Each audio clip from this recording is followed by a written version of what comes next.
Hey, my loves, it's Ryan Woods, otherwise known as Lady MAGA USA, and I want to talk about David Archuleta, the American Idol, American sweetheart who rose to fame after his time on that show. He was a very famous Mormon, and he just came out of the closet as gay. And instead of coming out of the closet and moving on and being, his best self, he is being used as a tool for the anti-religious left and the LGBTQ movement instead of an example of a good gay guy who can make a difference. So let's dive in. I have the People magazine article printed out and highlighted. So before I begin, just really quick, let me put on my lip gloss, of course. And David, listen, you're famous, but not that famous. So I feel like if people tag you in this post in the comments, you'll actually see it. And I'm from Utah, you're from Utah, and I know people who personally know your family, and they are Mormons, they are LDS, they are religious, and you're being used as a puppet for the left, and it's very scary, it's very upsetting. So let me just explain why I'm making this video. So David Archuleta came out of the closet as a gay Mormon, which is the equivalent of coming out of the closet as a gay Baptist or evangelical. I'm not going to lie. The journey is one of turmoil and difficulty and depression, and it's not easy. I'll just quickly share my story. I'm the youngest of 8 Mormon children. I grew up in a staunchly religious, very strict home. I'm an Eagle Scout. I went on a 2-year mission to France. So I'm a return missionary. And I also went to conversion therapy, and I tried to date women and fight my homosexuality. So David, I get it. This is not an easy journey. But as People magazine so very carefully demonstrated, you are not a gay guy coming out of the closet. You are being used as a tool to attack religious people, to attack the Mormon church, LDS church. And so I have a lot to say, and I'm quite literally an expert on Mormonism, homosexuality, conversion therapy, all of the above. So I'm not coming into this video from a place of hatred or judgment, but I am coming to the conclusion that you are being used as a pawn and it needs to stop. So People magazine decided to do a huge spread about David Archuleta. I get it. He's a celebrity. Everything's great. But would they ever do an article about so he talks about the trauma of being Mormon, the trauma of being raised religious, but would they ever do an article about a transgender person who regretted cutting off their breasticles or cutting off their schmesticles or being rendered infertile because of testosterone or estrogen injections? No, they would never do those articles. And they weaponize his anxiety and his suicidal thoughts to push their agenda instead of recognizing the reality of what happened in his life and where he's going from here. So, David Archuleta, stepping back from Mormon church, they love to show how hateful and how bigoted and how horrible religious people are. I've experienced the exact opposite as a member of the MAGA community. And it says, coming out as queer. So that is the headline. Right there says it all. It didn't say coming out as gay. Why didn't it say David Archuleta came out as gay? He had to come out as queer. Now, I ask any member of the so-called LGBTQIA plus community to definitively define the definition of queer. What does it mean? In the dictionary, it says strange, unusual. So the very headline that they chose to use, queer, okay? And as I will explain as we go on, the term queer is an umbrella term to welcome and recruit and manipulate anyone who is different. So if you're a girl and you like sports and you don't like makeup, or you're a boy like me who loves makeup and hair and dressing up, you can't just be a gay person. You can't be a woman who likes sports or hardware or, woodwork. You have to be queer. So that is red flag number one. And there are so many red flags in this article. And I truly feel for his family and I feel for him personally because he thinks he's on the right path. But what he's really doing is pushing a dangerous agenda, a billion-dollar industry of castration of children, of mastectomies for young 12, 13-year-old girls, hormone injections, puberty blockers, and the destruction of religious freedom in our country. And we're going to get back to that. I'm going to talk about religious freedom. Does the Mormon Church accept homosexuality? Why, no, they don't. But as I dive into his journey, I will share my stories of the bigoted, horrible, mean-spirited, traumatizing, religious people who have actually helped me more than anything else. Yes, Laura Howard, she said the P word, Schmetaphiles, and David Archuleta, I want you to know you are being used to push that agenda, okay? So ideally, you could have come out as a gay man and you could have said, I'm stepping away from the Mormon Church. I'm living my life. I tried dating girls. It was very difficult. But you could have stepped away with gratitude for all of the amazing things that made you who you are because you grew up Mormon. And that's the place I'm in. I'm not technically Mormon anymore. I did remove my name from the records. I'm not actively Mormon. But I would be an idiot to erase all of the incredible things that I was taught, all of the incredible values that made my adolescence safe and my early 20s a time of being a missionary and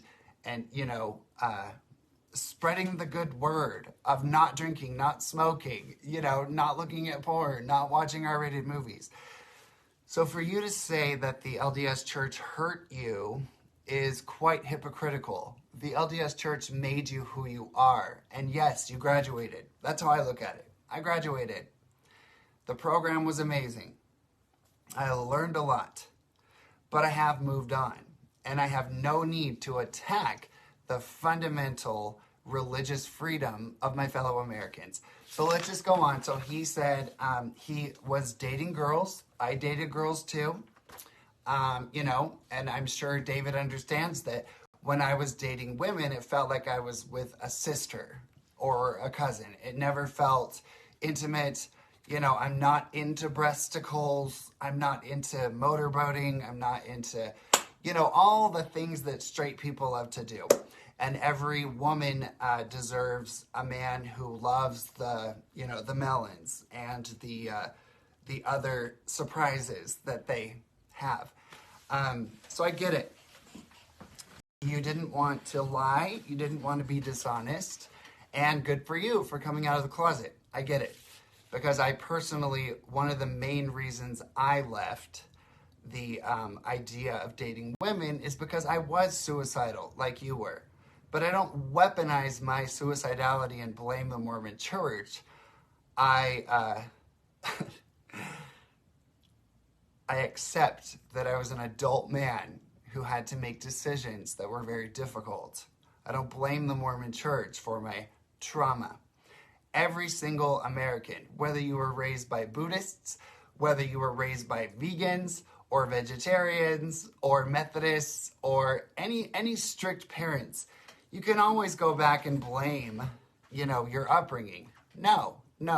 There comes a point where you have to accept your adult responsibility to move on and live your life and stop blaming others. So it says here, David Archuleta grew up in Utah as a devout member of the Mormon church. And, I'm not trying to be like a stalker or anything, but I do have friends here in Utah who know your family personally. And you are basically crapping on their religious freedom. You are crapping on all of the blessings and protections that you received as an LDS kid growing up. And I'm going to talk about the benefits of growing up Mormon as we go through this. So soon after, Archuleta called off his engagement with a woman. Good for you. She deserves a man who loves her breasticles. And in June 2021, he revealed he's a part of the LGBTQ community. This is where I take issue with People Magazine, and this is where I take issue with you, David, for allowing your face, your name to be people, okay? But People Magazine, the Human Rights Campaign, GLAAD, and all of the other leftist publications that I researched to interview you do not identify you as a gay guy like me. Good old-fashioned gays. Whatever happened to the gays and lesbians? You are being labeled as a part of the LGBTQ community. Okay, so LGB, maybe. Lesbians and gays, you got something in common with lesbians. They're same-sex attracted people. Okay, maybe bisexuals, maybe. But David, what do you have to do with the so-called transgender community? These are people, many of them who are heterosexual men who still date women after they identify as the opposite gender. They often choose to have surgeries and alterations of their physical biological body. David, you and me, what do we have to do with the trans movement? You're not a transgender person, so why are you a part of the LGBTQ community?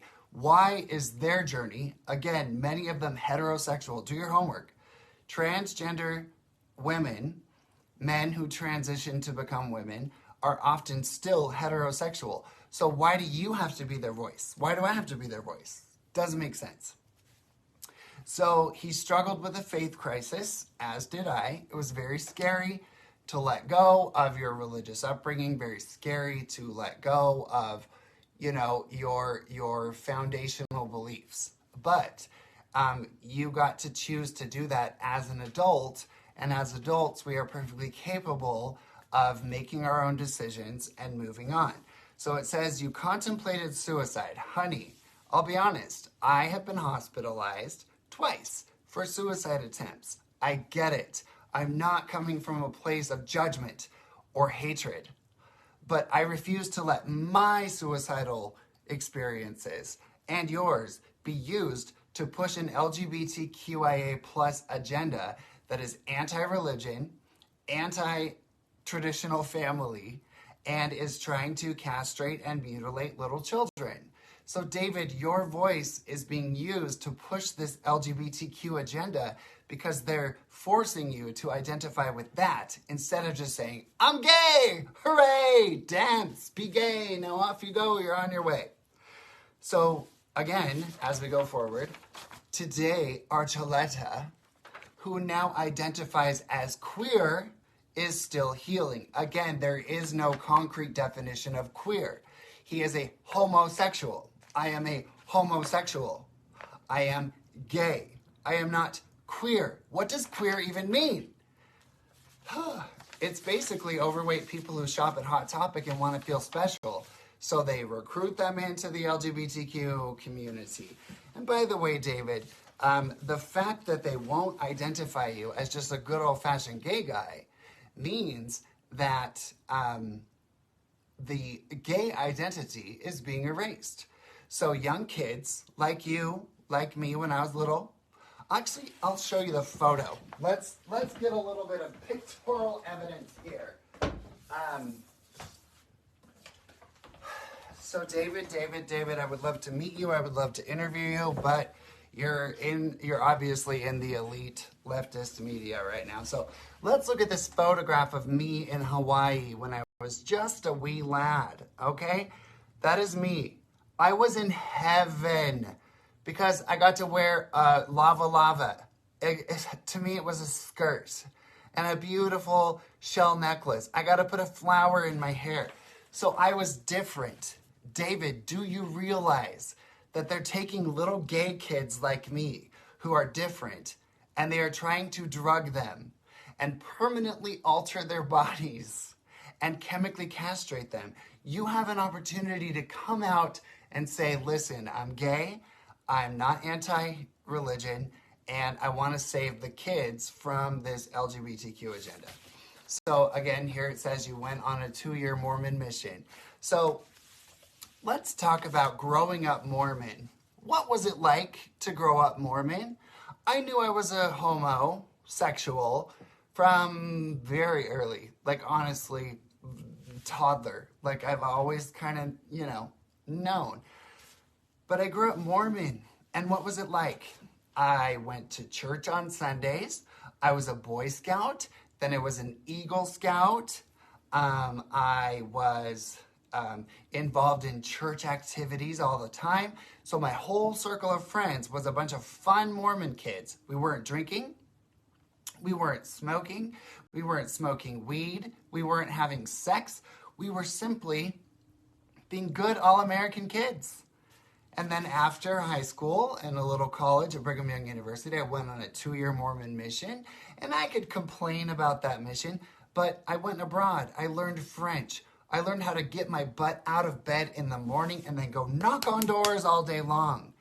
It made me stronger. It made me a stronger man. It wasn't till after the mission, like you, that I decided I'm not going to make a woman marry me because I'm gay. So David, I get it.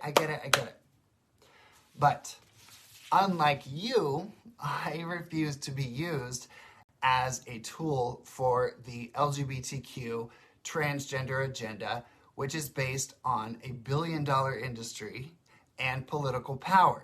The more they can recruit victims and the more they can present themselves as the so-called saviors of transgender children, the better they look on paper. But what's really happening to little boys like me, and quite frankly like you, if you'd been born today to woke parents, you probably wouldn't have even been able to identify as gay. You would have been queer, and then you would have been pushed into being trans because you were different, maybe effeminate.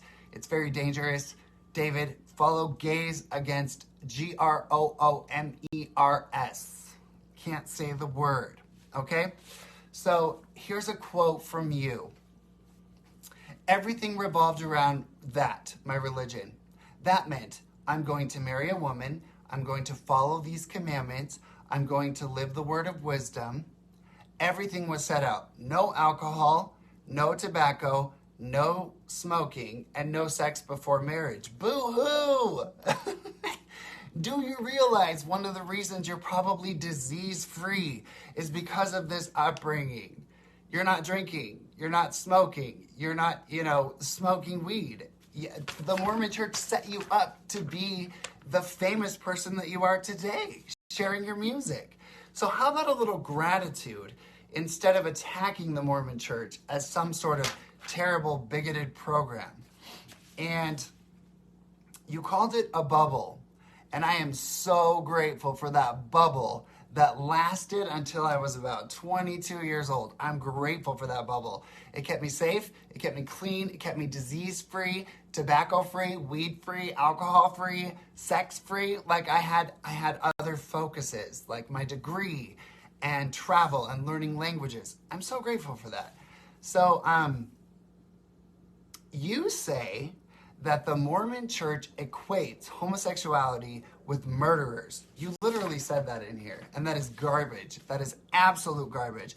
Every single one of my closest friends in my life right now is a beautiful, faithful, staunch LDS person. Mormon women. They take care of me, they love me, they're there for me. And within my own family, the only people who have truly stayed by my side at this point, because I stood up for medical freedom and all the rest, are LDS people. So don't you dare say that LDS and Mormon people are bigoted, homophobic people who say that your homosexuality is the equivalent to murder. In the past, was it rough? Yes. In the past, just like the Catholic Church, just like the Democrat Party, just like the Republican Party, just like any organization. Of course, they've got some stains on their past. When I was growing up, the brochure for the Mormon youth said, homosexuality is an abomination before God. That hurt me. It was very difficult. What does it say today for your generation? Although you might be closer to my generation than the new one, but it says, if you struggle with same-sex attraction, talk to your bishop. So they work with people with compassion. And basically, they just want to keep you sex-free, drug-free, alcohol-free, promiscuity-free until you're 18. And then when you're 18, you are an adult. You can go ahead and make your decisions and move on. But you have a choice. Either you're going to move on and live your best life, or you're going to attack the religion in which you were brought up. And I choose the former. I believe in American religious freedom. And clearly, you don't, because you're allowing yourself to be used as a tool for the left. And you're weaponizing suicide, saying, oh, the Mormon church made me feel suicidal. Well, what about the hormones and injections and puberty blockers and castrations and mastectomies that make trans youth feel suicidal? What about their suicidality? You're not going to talk about that, because clearly you're looking for some sort of comeback as a woke LGBTQ queer person. So I just ask you point blank, you know they are pushing transgender surgeries on children. This is the primary goal of the LGBTQ community, of which you have said you are a member. So David, do you really, really believe that that's okay? Or do you think that people with gender dysphoria should just wait till they're 18 or a little older? Okay, so we're moving right along here. Let's make sure I covered everything. Okay, so it says here, when it came to the religious values Archuleta grew up with, he says, they're comparing gay to murdering someone. How dare you? And let me just go ahead. Once again, you're identifying as a queer man, blah, blah, blah, blah, blah. It's great to be around queer people. Why do gays like you and me have to be erased? Why can't we just be gay? Please and thank you. By the way, you guys, tag him in the comments. So in conclusion, what I would like to say is America is the land of the free. And that means the tolerance, love, and respect for all people. And David, I get it. If the Mormon church was your only option ever to be part of a community of faith, or if they dictated your freedoms as a gay man in this country to go and be your gay self, then I would join you and say, oh, they're bad. But they're not. They have the right to their religious freedom. And I'm going to finish with this story. So when I was at Brigham Young University, the Mormon University, which I chose to leave because I am gay, and I signed an honor code when I was at Brigham Young University, and they don't permit homosexual behavior at Brigham Young University. So guess what? I have dignity, and I left without attacking the religious freedom of a private religious institution. But while I was there, when I was contemplating coming out of the closet, again, suicidal, depressed, I get it, David, I'm not judging you, okay? I know the struggle. But I had a roommate, and his cousin, his name was Stuart Masterson. And Stuart Masterson was a gay man who tried to be the perfect Mormon, and he blew out his brains on the steps of a Mormon church. Tragic situation. Tragic. So his parents, the parents of Stuart, were my roommate's aunt and uncle. And I was contemplating coming out as gay, and my roommate was like, Ryan, you're gay. Just come out of the closet. You're gay. I was like, no, I can't. Finally, I was like, okay. He's like, come meet Stuart Masterson's Mormon parents. And I went and met with them. These are parents who lost their son due to the trauma that he endured. By the way, being gay is one thing. someone who blows their brains out is probably struggling with a lot more than just homosexuality. And I get that. So I sat down across from these Mormon parents, and they said, I think this was in the 90s, his cousin, and they said that people were telling them that your son abandoned his religion, 1, 2, he committed suicide, and 3, he was a homosexual. So of course, he can't go to heaven. So they went to one of the highest church authorities in the Mormon church. His name is Jeffrey R. Holland, very famous, huge prophetic leader in the Mormon church. So they went to him and they told him that they are concerned that their son had those 3 strikes. And what did he say to them? They told me that he pounded his fist on the table and he wept. And he told them to their face, your son is not going to hell. We are praying for understanding and we are working on this. Okay? So that's all you need to know. The Mormon church today has the right to believe that the traditional family is the ideal. They have the right to believe that an eternal marriage requires a man and a woman. How does that hurt me? How does that inhibit me from embracing my reality and doing the best with my life? And I personally believe that all doctrine aside, God looks upon the heart. And homosexuality, quite frankly, is a mystery. Who knows? I do believe people are born gay. I do believe that homosexuals exist and have always existed.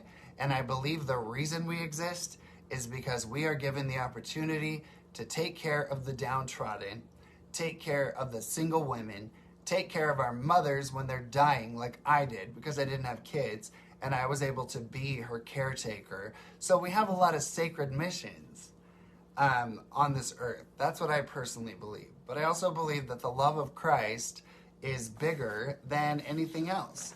And David, you don't have to attack the Mormon church.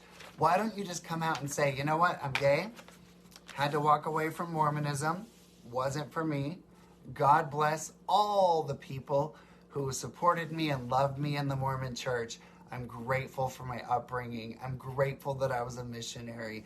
Why don't you just empower yourself with your personal legacy of growing up Mormon instead of allowing People Magazine and every LGBTQ trans children pushing agenda publication to use you? You're being used.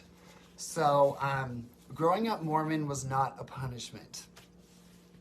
Would you rather have grown up with alcoholic parents or abusive parents or parents who smoke secondhand smoke in the car with you or parents who told you just go have sex, just go party, just wear a condom, and then you would have dealt with the emotional trauma of being sexually active when you were too young? So you need to say thank you to the Mormon church for the blessings. I respect your religious freedom. I'm stepping away. I'm graduating the program. But as a red-blooded American, I support your religious freedom. And the Mormon church, unlike other super evangelical churches, does not seek to legislate their beliefs. All they do is defend their religious freedom. And people mistake religious freedom for legislating beliefs. The LGBTQ community talks about conversion therapy and how evil it is to ask a man to be attracted to a woman. Yet, David, I ask you this in all honesty and love. I'd love to meet you, honey. We'd have so much in common. But I ask you this. On dating websites now for LGBTQ, if a homosexual gay person like me does not want to date a trans man with a vagina, I am told that I am transphobic. They call gay men who don't want to date a trans man with a vagina transphobic. If that isn't conversion therapy, I don't know what is, sweetheart. I don't know what is. They are trying to convince homosexual gay people like you and me to date trans men who have a vagina, okay? Like, come on, you guys. Like, let's just get back to a place of common sense. And the LGBTQ movement is about the billion-dollar pharmaceutical industry. It's about a victim narrative surrounding children, weaponizing the idea of suicide without addressing why these kids are suicidal. Well, it's because they're 13 years old and you cut off her boobs, and then she's 17 and she's like, wait a minute, I was just a tomboy. Save the tomboys. So, David, I would love for you to look up Gays Against GROOMERS. Look into their work. I guarantee you'll agree with it. And it looks like you're just processing your relationship with your formerly very religious life. I get it. I support you. I think you're a great guy. I have a close friend, and her special needs cousin got to meet you in person. And, about 6 months ago, she sent me the video of her special needs cousin meeting you, and you took so much time with that amazing special needs young woman. You were gracious, you were loving, you were kind. So the road to hell is paved in good intentions. David, don't let your good heart and your good intentions be poisoned and overtaken by the radical alphabet mafia. Join us on the conservative side. You could be such a powerful voice. And we can balance gay people and religious people. How about that? God bless America.